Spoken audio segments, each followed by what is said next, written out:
What should you consider when reading the Bible for the best chance at understanding? Stay with us to the end to learn the answer to this question. In this video, we will be highlighting the 6 tips on how to study the Bible effectively for beginners. Hello, and welcome to the Systematic Theology YouTube channel. We produce daily videos spreading the Word of God to the world. Subscribe to the channel if you enjoy watching this kind of content. This is the last video in a 4-part mini-series on understanding the Bible. If you have not watched part 1 to 3, you can watch them and then come back to this video.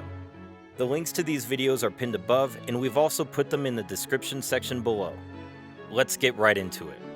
The first thing you should consider when reading the Bible is to simply read it lovingly.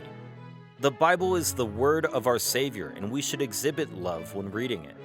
Psalms 119 verse 11 reads, "I have hidden your word in my heart that I might not sin against you."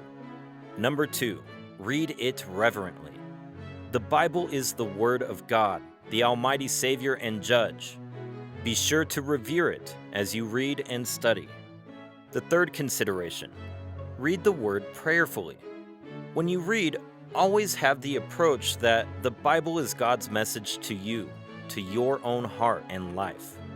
It is one of the major ways God speaks to us when we speak to Him in prayer. We trust that you're enjoying this video.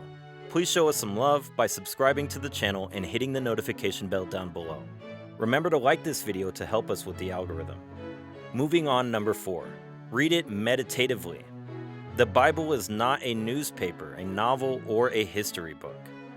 The Bible contains the mysteries of God, so when you read it, think every word through, and as you ponder over it, the Holy Spirit will minister to your heart according to the Word. Number 5, read the Bible systematically. Read right through the Bible, not just selected portions. Number 6, read it resolutely. Read the Bible with this attitude: I will obey that which my Father teaches, and I will do that which He commands me from His book. There you have it, the 6 tips to help you get the most out of your Bible study sessions. In Psalms 107 verse 20, the Bible says, "He sent out His word and healed them. He rescued them from the grave." There is healing in the Word. There is deliverance in the Word. There is salvation in the Word. And there is life in the Word. Make the Bible your constant guide and companion in life. We hope you have enjoyed watching this video and the mini-series. Comment below to let us know all about it. Many thanks for supporting the channel. Feel free to share our videos with your friends and families to help spread the Word of God. Shalom.